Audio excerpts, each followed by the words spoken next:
हूं आपके साथ समीक्षा तिवारी। पश्चिम बंगाल में एक ऐसी वारदात हुई जिसने राजनीति से लेकर पुलिस महकमे तक हर किसी को हिला दिया। मुख्यमंत्री और बीजेपी नेता शुवेंदु अधिकारी के बेहद करीबी और उनके निजी सहायक चंद्रनाथ रथ के बीच सड़क पर गोली मारकर जान ले ली गई। लेकिन सवाल यह है कि आखिर इस पूरी साजिश के तार बिहार के बक्सर और यूपी के बलिया तक कैसे पहुंच गए? कौन है वो शार्प शूटर्स जिसे अयोध्या से पकड़ा गया और क्यों इस मामले में कुख्यात अपराधियों से पूछताछ हो रही है? क्या इसके पीछे कोई बड़ा नेटवर्क काम कर रहा था? क्या है पूरी खबर, बताएंगे आपको स्पेशल स्टोरी में। शुवेंदु अधिकारी के पीए की जान लेने के मामले में बड़ा खुलासा। बंगाल एसटीएफ की जांच अब बिहार के बक्सर तक पहुंची। पश्चिम बंगाल की राजनीति में इस समय एक ऐसा मामला सामने आया हुआ है जिसने सिर्फ बंगाल की ही नहीं बल्कि बिहार और उत्तर प्रदेश तक हलचल मचा दी है। पश्चिम बंगाल के मुख्यमंत्री और बीजेपी नेता शुवेंदु अधिकारी के निजी सहायक चंद्रनाथ रथ की जान लेने का मामले की जांच अब बिहार के बक्सर जिले तक पहुंच गई है। जी हां, इस हाई प्रोफाइल मामले की जांच कर रही पश्चिम बंगाल एसटीएफ की टीम ने बक्सर के कई इलाकों में छापेमारी की। पुलिस सूत्रों के मुताबिक टीम ने बक्सर जिले के 3 अलग अलग थाना क्षेत्रों में दबिश दी है और कई लोगों से पूछताछ की। इस दौरान 2 संदिग्ध युवकों को हिरासत में लेकर पश्चिम बंगाल ले जाया गया है। हालांकि अभी तक उनकी गिरफ्तारी की आधिकारिक पुष्टि नहीं हुई है। बताया जा रहा है कि पश्चिम बंगाल एसटीएफ पिछले कई दिनों से बिहार के अलग अलग जिलों में लगातार जांच कर रही थी। तकनीकी सबूतों और मोबाइल लोकेशंस के आधार पर टीम बक्सर तक पहुंची। जांच के दौरान टीम ने स्थानीय पुलिस की मदद से कई जगहों पर छापेमारी की और उन लोगों के बारे में जानकारी जुटाई जिनका इस पूरे मामले से किसी भी तरह का संबंध हो सकता है।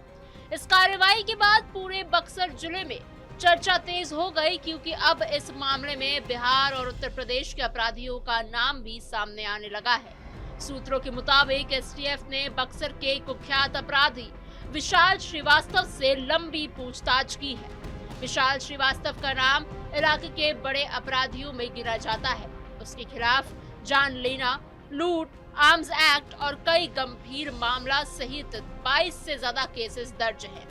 पुलिस ने उससे इस मामले में कई घंटों तक पूछताछ किया, लेकिन शुरुआती जांच में उसकी सीधी भूमिका सामने नहीं आई। इसके बाद एसटीएफ ने उसे छोड़ दिया।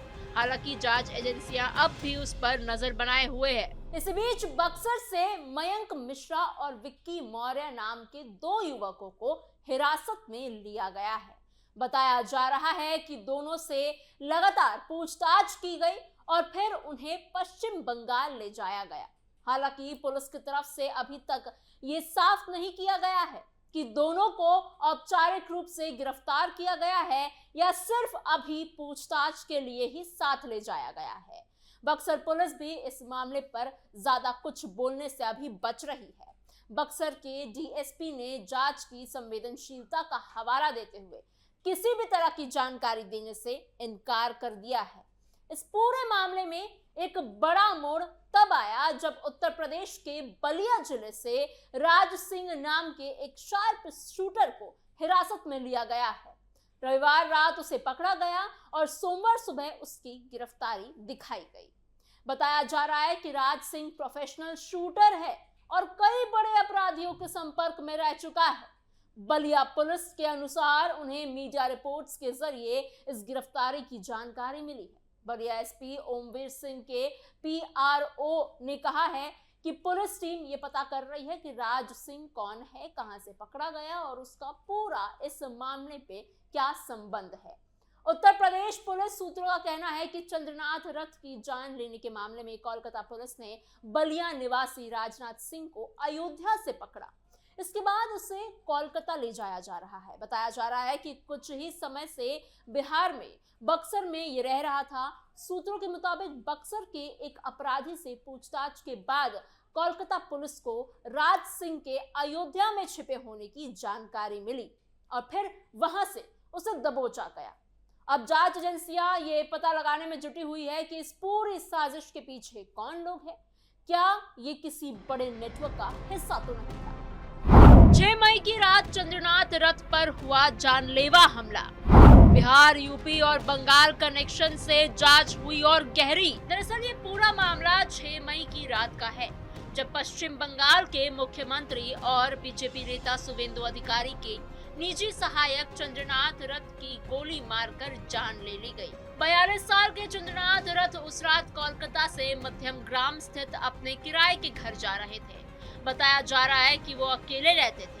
रात करीब 10:30 बजे उन पर हमला हुआ। हमलावरों ने उनके सीने में 2 गोलियां और पेट में 1 गोली मारी। उन्हें तुरंत अस्पताल ले जाया गया, लेकिन उनकी जान नहीं बच पाई। शुरुआती जांच में पुलिस को यह साफ संकेत मिला कि ये कोई सामान्य वारदात नहीं है, बल्कि पूरी प्लानिंग के साथ चंद्रनाथ रथ की जान ली गई है। पुलिस को शक है कि इसमें प्रोफेशनल शूटर शामिल है। जिस तरीके से पूरी घटना को अंजाम दिया गया है, उससे साफ लग रहा है कि हमलावर पहले से पूरी तैयारी करके आए थे। इस घटना के बाद पश्चिम बंगाल की राजनीति में भी हलचल तेज हो गई, क्योंकि विधानसभा चुनाव के बाद एक बार फिर राजनीतिक हिंसा का डर सामने आने लगा है। पुलिस जांच में ये भी सामने आया है कि जान लेने में इस्तेमाल की गई बाइक बाद में बारासात इलाके में मिली। ये बाइक पहले दमदम इलाके से चोरी हुई थी। पुलिस ने जब बाइक की जांच की तो पता चला कि अपराधियों ने पहचान छिपाने के लिए कई चालाकियां की थी। इससे ये शक और मजबूत हो गया कि ये काम किसी प्रोफेशनल गैंग ने किया है। घटना वाली रात चंद्रनाथ रथ करीब 9 बजे कोलकाता से निकले थे। वो अपनी स्कॉर्पियो गाड़ी में बैठे थे और उनका ड्राइवर गाड़ी चला रहा था। चंद्रनाथ आगे वाली सीट पर बैठे थे। रात करीब 9:58 पर मध्यम ग्राम इलाके के एक सीसीटीवी कैमरे में उनकी स्कॉर्पियो दिखाई दी। फुटेज में साफ दिखा कि स्कॉर्पियो के गुजरने के कुछ देर बाद एक कार और 2 बाइक पर सवार 3 लोग उसी दिशा में जाते नजर आए। पुलिस को यहीं से शक हुआ कि चंद्रनाथ का पीछा पहले से ही किया जा रहा था। करीब 10:30 बजे मध्यम ग्राम के दोहरिया जंक्शन के पास हमलावरों ने स्कॉर्पियो को घेर लिया।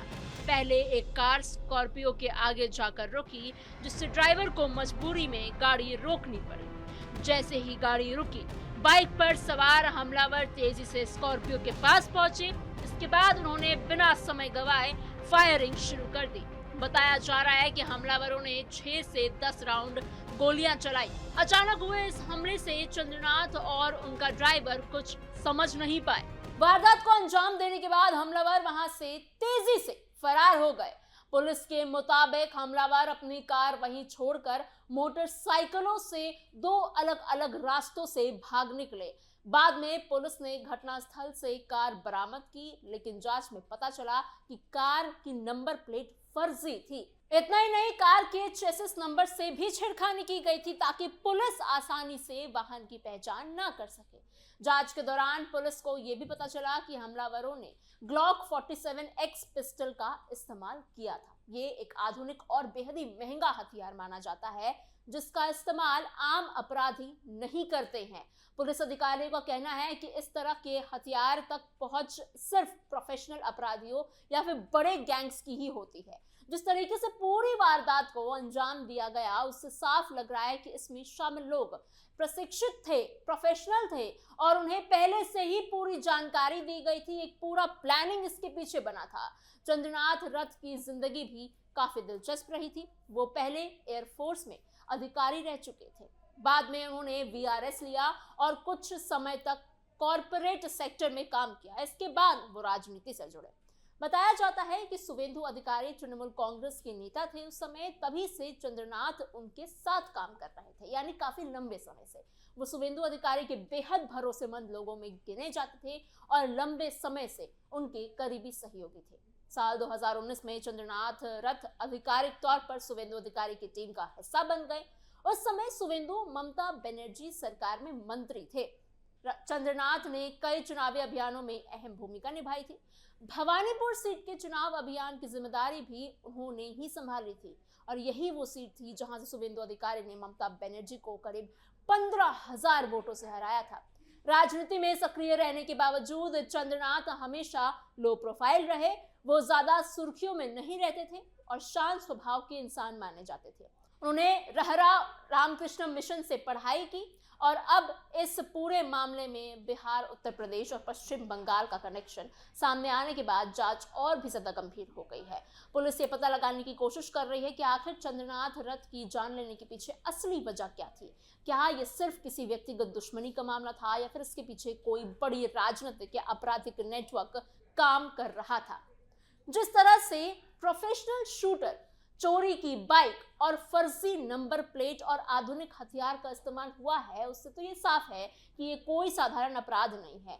फिलहाल पश्चिम बंगाल एसटीएफ लगातार अलग अलग राज्यों में छापेमारी कर रही है। कई संदिग्ध लोगों से पूछताछ हो रही है और तकनीकी सबूत जुटाए जा रहे हैं। स्थानीय पुलिस और खुफिया एजेंसियां भी इस पूरे मामले पर नजर बनाए हुए हैं। आने वाले दिनों में इस मामले में और बड़े खुलासे हो सकते हैं। अभी तक जांच एजेंसियां आधिकारिक तौर पर ज्यादा जानकारी साझा नहीं कर रही है, लेकिन जिस तेजी से कार्रवाई हो रही है उससे तो ये साफ है कि पुलिस इस मामले की तह तक पहुंचना चाहती है। चंद्रनाथ रथ की जान लेने की इस घटना ने पश्चिम बंगाल की राजनीति और कानून व्यवस्था दोनों पर ही बड़े सवाल खड़े कर दिए हैं और अब हर किसी की नजर इस जांच के अगले कदम पर टिकी हुई है।